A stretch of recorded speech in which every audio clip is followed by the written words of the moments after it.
स्वागत है आपका। सीधे आपको लिए चलते हैं यूपी सरकार की प्रेस कॉन्फ्रेंस में, जहां कोरोना से जुड़ा सभी अपडेट इस वक्त दिया जा रहा है। इस समय आइसोलेशन वार्ड्स में 6,874 लोगों को रखकर उनकी चिकित्सा की जा रही है। फैसिलिटी क्वारंटाइन में कुल 4,495 लोग इस समय हैं और उनके सैंपल लेकर के उसकी जांच करवाई जा रही है।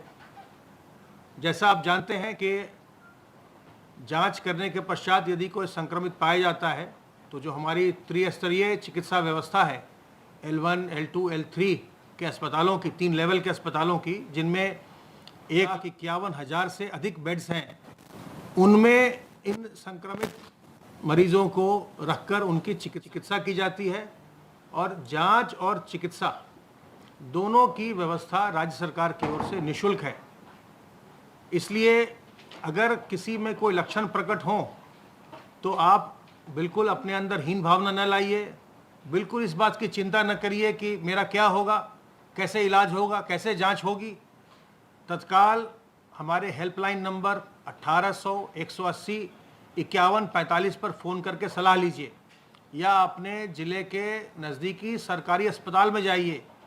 अब प्रदेश के हर एक सरकारी अस्पताल में PHC हो, CHC हो या जिला अस्पताल हो, हर जगह कोविड हेल्प डेस्क बना हुआ है और उस कोविड हेल्प डेस्क पर हर जगह पल्स ऑक्सीमीटर, इंफ्रारेड थर्मोमीटर और सैनिटाइज़र की व्यवस्था भी होती है।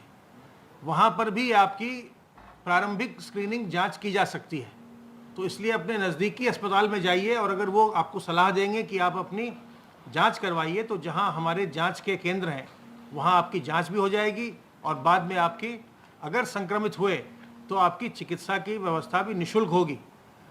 ये ध्यान रखिए कि अगर आप समय से अपने लक्षण आते ही आप अपनी जांच करवा लेते हैं और तत्काल आप उसमें अगर संक्रमित हैं तो भर्ती हो जाते हैं अस्पताल में, इलाज आपका प्रारंभ हो जाता है, तो आप 10-12 दिन में बिल्कुल ठीक होकर के घर चले जाएंगे। अगर आप अपने लक्षणों को छुपाएंगे या उसको नज़रअंदाज करेंगे तो वैसे में रोग जो है जटिल हो जाता है और फिर जटिलता के पश्चात उसमें कई प्रकार की दिक्कतें आती हैं। इसलिए इसमें न तो घबराइए, न हीन भावना लाइए और न ही दूसरे किसी को हो तो दुर्भावना लाइए मन में। ये संक्रामक बीमारी है, किसी को भी हो सकती है। इसमें कोई जाति, धर्म, उम्र, लिंग किसी का कोई मतलब नहीं बनता। इसलिए किसी प्रकार की भी हीन भावना मत लाइए और किसी प्रकार की दुर्भावना मत लाइए। तत्काल ऐसे लोगों को जिन्हें मदद की आवश्यकता है उनकी मदद करिए और उन्हें अस्पताल पहुंचने में मदद करिए ताकि वो चिकित्सा करवा के, इलाज करवा के बिल्कुल स्वस्थ होकर बहुत जल्दी वापस अपने घर चले जाएं। इस प्रकार से आप लोगों की सहायता करके, अपने परिवारजनों की सहायता करके, अपनी सहायता करके इस संक्रमण को प्रदेश में नियंत्रित करने में अपना बहुत बड़ा योगदान दे सकते हैं। कल प्रदेश में 24,890 सैंपल्स की जांच की गई और अब तक कुल मिलाकर के 7,81,584 सैंपल्स की जांच प्रदेश में की जा चुकी है। कल प्रयोगशालाओं को जिलों के द्वारा 26,735 सैंपल्स भेजे गए थे। हम RT-PCR टेस्ट, ट्रूनैट मशीन के द्वारा टेस्ट और एंटीजन टेस्ट 11 जिलों में, हम तीनों विधियों का प्रयोग लगातार कर रहे हैं। पूल टेस्टिंग के अंतर्गत 1,779 5-5 सैंपल के और 195 10-10 सैंपल के पूल कल लगाए गए थे। सर्विलांस की गतिविधि हमारी लगातार चल रही है और अब तक हम 25,296 इलाकों में, जिनमें 9,982 हॉटस्पॉट के और 15,314 नॉन हॉटस्पॉट के इलाके हैं, इनमें 1,55,882 टीम दिवस के माध्यम से 1,14,25,295 घरों का सर्वेलेंस हुआ है, जिसमें 5,82,10,332 लोग रहते हैं। कोविड हेल्प डेस्क अब तक प्रदेश के विभिन्न विभागों के द्वारा 6,500 से ज़्यादा स्थापित करवाए जा चुके हैं और इसका लाभ भी मिलना प्रारंभ हो गया है। जो स्वास्थ्य विभाग के द्वारा PHC, CHC और जिला अस्पतालों में हेल्प डेस्क बनाए गए हैं, वहाँ से अब तक 2553 लक्षणात्मक लोगों की पहचान की गई है और फिर उनके सैंपल लेकर के उसके आगे की कार्रवाई भी की जा रही है। इस समय इसकी कोई वैक्सीन नहीं है, इसलिए इसका जो बचाव करना ही सबसे अच्छा तरीका है। इससे बचने के लिए बहुत ही सामान्य से तरीके हैं। हाथ को साबुन पानी से धोते रहना, अपने मुंह और नाक को फेस कवर से ढक कर रखना, मास्क से ढकें, रुमाल से ढकें, दुपट्टे से ढकिए, गमछे से ढकिए, लेकिन सार्वजनिक स्थलों में अपने मुंह और नाक को ढक कर रखिए। और कहीं भी आप जाएं तो लोगों से 2 गज की दूरी मेंटेन करिए। सोशल डिस्टेंसिंग जो है वो सबसे अधिक आवश्यक है, वही जो है इसका एक सबसे बड़ा मंत्र है इससे बचने का, इस संक्रमण से बचने का, कि आप जहां भी जाएं 2 गज की दूरी बनाएं। और इतना ही नहीं, अपने घर के अंदर भी लोगों से कोशिश करिए कि 2 गज की दूरी बनाइए, क्योंकि आपके घर के अंदर छोटे बच्चे हैं, आपके बुजुर्ग हैं, माता पिता हैं, नाना नानी हैं, दादा दादी हैं, कोई गर्भवती महिला हो सकती है, ऐसे लोग हो सकते हैं जो पहले से बीमार और कमज़ोर हैं, उन्हें हमें संक्रमण से बचाना है। इसलिए 2 गज की दूरी हमेशा बनाइए सभी लोगों से, और बचाव के सामान्य तरीकों का उपयोग करके आप इस संक्रमण को नियंत्रण करने में हमारी मदद कर सकते हैं। अपने को भी बचा सकते हैं, दूसरों को भी बचाएंगे। अब मैं अनुरोध करूंगा अपर मुख्य सचिव गृह से कि वो आगे की सारी बातें आपको बताएंगे।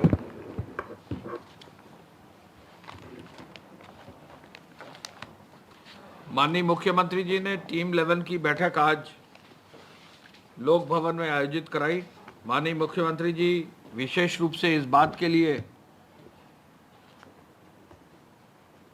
सभी अधिकारियों का और फील्ड के ऑफिसर्स का ध्यान आकृष्ट करना चाह रहे हैं कि जो पूरा एनसीआर का क्षेत्र है वहाँ प्रत्येक जनपद में मेहनत से काम किया जाए, चाहे वो चिकित्सा विभाग हो, चाहे वो चिकित्सा विभाग की सर्वेलेंस टीम्स हों, चाहे वो चिकित्सा विभाग के और मेडिकल एजुकेशन के हॉस्पिटल्स या मेडिकल कॉलेजेस हों, चाहे वो रेवेन्यू की टीम्स हों जो गांव-गांव जाकर निगरानी समितियों को एक्टिवेट करती हों, चाहे वो पुलिस हो जो 188 के अंतर्गत कार्रवाई करके या लॉकडाउन के एरियाज़ में मजबूती से कार्य करती है।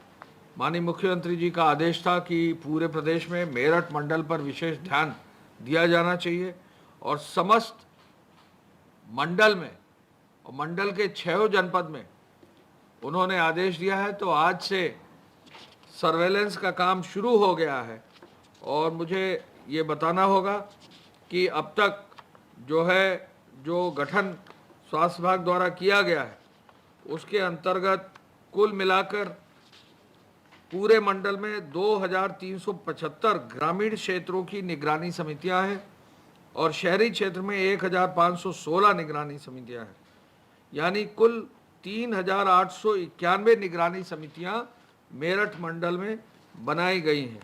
मेरठ मंडल के लिए स्वास्थ्य विभाग ने 50,000 किट्स अलग से जो है अतिरिक्त एंटीजन टेस्ट के उपलब्ध कराए हैं। मेरठ मंडल में ही जो सर्वेलेंस की टीम्स हैं, गौतम बुद्ध नगर में 1532, गाजियाबाद में 2161, मेरठ में 1398, बागपत में 493, बुलंदशहर में 1356 और हापुड़ में 545, कुल 7485 टीम्स लगाई गई हैं। तो ये आह्वान है, अपील है मुख्यमंत्री जी की तरफ से कि पूरे मेरठ मंडल में हर घर पर जब ये टीम जाए तो पूरा सर्वेलेंस की टीम को कॉपरेशन दें, उनका सहयोग दें।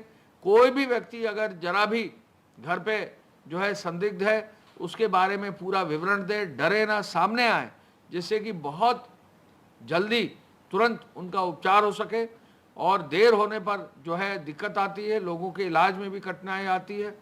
अगर जल्दी सर्वेलेंस हो जाएगा, जल्दी लोग जो है सर्वेलेंस के माध्यम से अस्पताल भेजे जा सकेंगे तो जल्दी उनका ट्रीटमेंट हो सकेगा और कहीं ना कहीं किसी न किसी रूप में डेथ रेट को भी बचाने में लाभ मिलेगा। मुख्यमंत्री जी का आदेश है कि जो पूरा मेरठ मंडल है वहाँ एक एक घर तक अगले 12 दिन में जो है लोग जाएं। अभी 7,500 टीम्स लगाई गई हैं। उनका ये आदेश है कि जहां आवश्यकता है टीम्स को बढ़ाया जाए और कोशिश ये की जाए कि 15,000 जो है सर्वेलेंस की टीम पूरे मेरठ मंडल में लगाकर उस कार्य को सकुशल संपादित किया जाए। आपके संज्ञान में है कि पूरे प्रदेश में 36-37 लाख श्रमिक और कामगार लौटे हैं। स्वास्थ्य विभाग के पूरे सर्वेलेंस से, गांव-गांव घूमने से, निगरानी समितियों के मेहनत करने पर, जगह जगह जो है पेट्रोलिंग करके मजबूती से काम करने पर पूरे पूर्वी उत्तर प्रदेश और उन जनपदों में जहां इतनी संख्या में लोग बाहर से आए हैं, वहां पर भी जो है पूल टेस्ट करने के माध्यम से, डोर टू डोर सर्वेलेंस के माध्यम से काफ़ी हद तक जो है कोविड पर प्रभावी नियंत्रण लगाया जा सका है। और अब जो चैलेंज है वो केवल मेरठ मंडल में है, एनसीआर क्षेत्र में है, जिस पर विशेष रूप से प्रदेश स्तर पर समीक्षा की जा रही है। माननीय मुख्यमंत्री जी ने हेल्प डेस्क के माध्यम से कोविड के चेन को तोड़ने का भी निर्देश दिया है। मेरठ मंडल का अगर हम संज्ञान ले तो यहाँ पर काफ़ी मात्रा में हेल्प डेस्क यहाँ पर भी आयोजित कर ली गई हैं और मुझे बताने में इस बात में जो है खुशी है कि मेरठ मंडल में ही जो कोविड की हेल्प डेस्क है उनकी संख्या जनपद वाइज जो दी गई है वो इस प्रकार है कि Covid help desk Gautam Buddh Nagar में 121, गाजियाबाद में 135, मेरठ में 233, बागपत में 80, बुलंदशहर में 138 और हापुड़ में 97।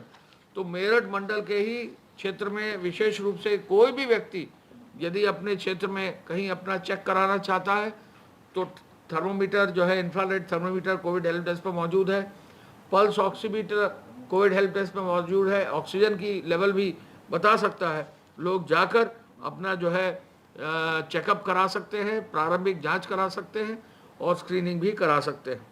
कोविड और नॉन कोविड हॉस्पिटल्स की सेवाओं को और बेहतर बनाने के लिए माननीय मुख्यमंत्री जी ने ट्रूनेट की मशीनों को प्राइवेट हॉस्पिटल में लगाने के लिए केंद्र सरकार के माध्यम से केंद्रीय स्वास्थ्य मंत्री जी से अनुरोध किया है।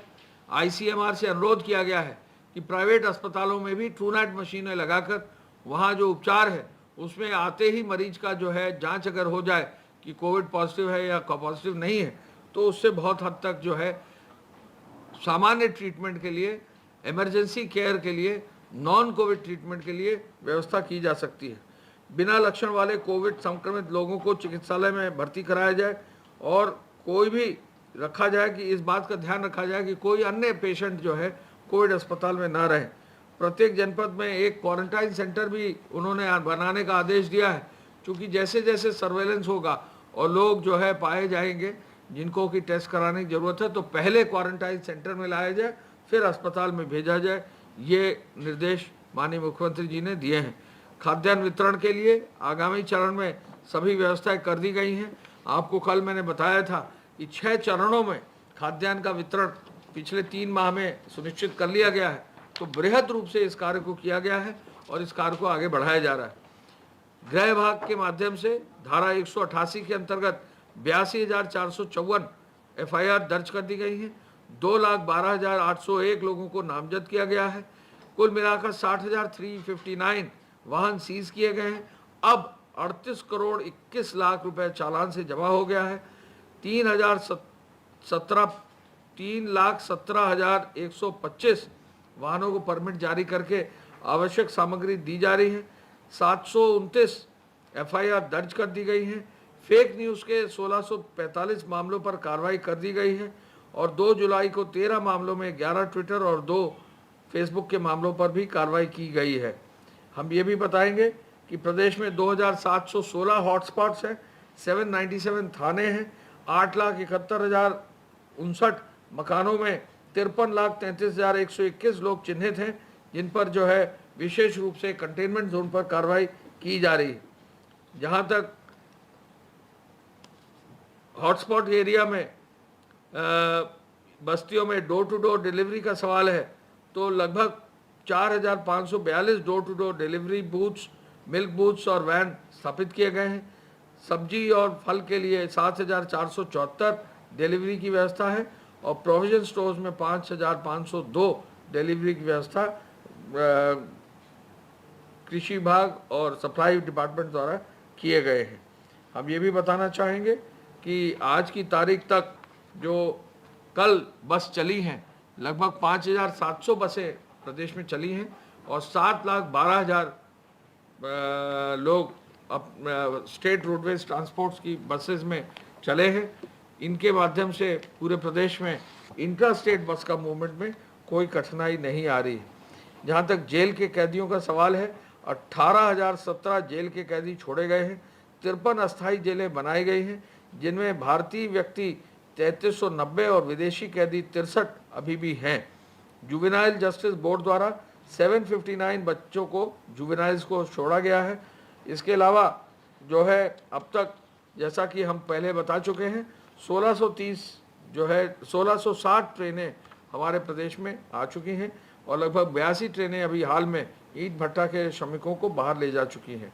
हम ये भी बताना चाहेंगे कि यदि कहीं भी कोई भी व्यक्ति ग्रामीण क्षेत्र में है तो वो अपने निगरानी समितियों के माध्यम से, सर्वेलेंस के माध्यम से अपना चेकअप करा सकता है। यदि कोई भी व्यक्ति क्षेत्र में है, अपने क्षेत्र के निकटस्थ कोविड डेस्क के माध्यम से अपने चेकअप करा सकता है, वो निश्चित उसको कराना चाहिए, जिससे यदि कोई भी व्यक्ति पूरे प्रदेश में है जिसको कोई भी सहायता मेडिकल दी जानी है तो उसको तत्काल दी जाए, जिससे वो उपचार उसका सही समय पर हो और प्रदेश का डेथ रेट कम से कम रखा जा सके। धन्यवाद।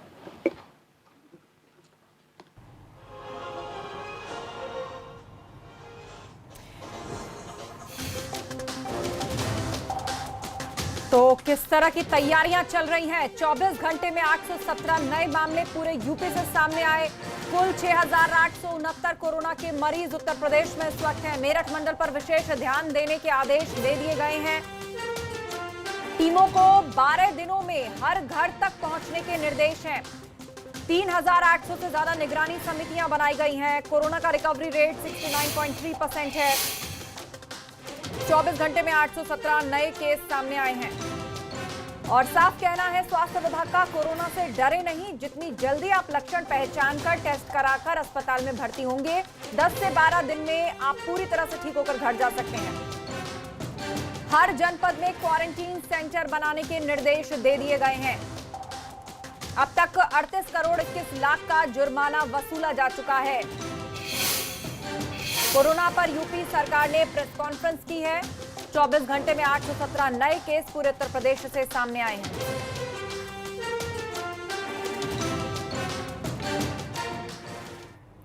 इसी के साथ रुक रहे एक ब्रेक के लिए, जल्द हो रहे हैं हाजिर, आप बने रहिए हमारे साथ।